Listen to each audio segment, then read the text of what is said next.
Hi friends, this is Shaeema from Annabelle. Today we're gonna make a tuna sandwich. So we have tuna can, we have parsley, we have coriander, we need half of lemon, half of onion. So let's do it. It's so easy. Let's have the onion first,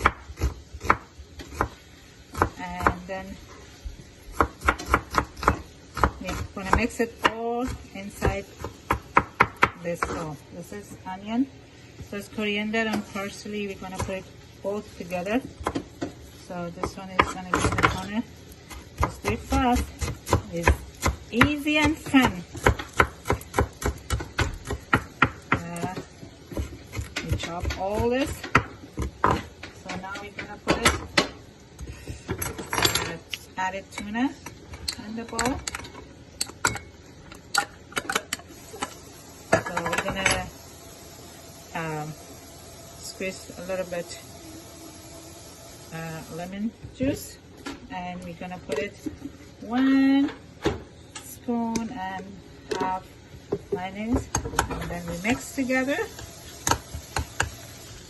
You can mix with the forks too, it's easier.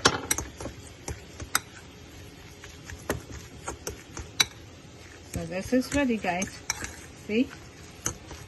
And now we can make a tuna sandwich. So we bring our plate and bread.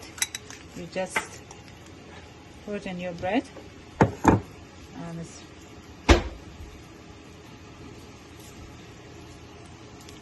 so here. It's very easy, guys. See? And now we're gonna cut it. And it's very easy, guys. You can make it at home too. So see, this is tuna sandwich. Easy, and I'm sure you guys can do it. So see you for next video. My grandkids gonna try to see. Okay, Mira, try to see how is it. It's so good. Tasty? So you guys try it too at home.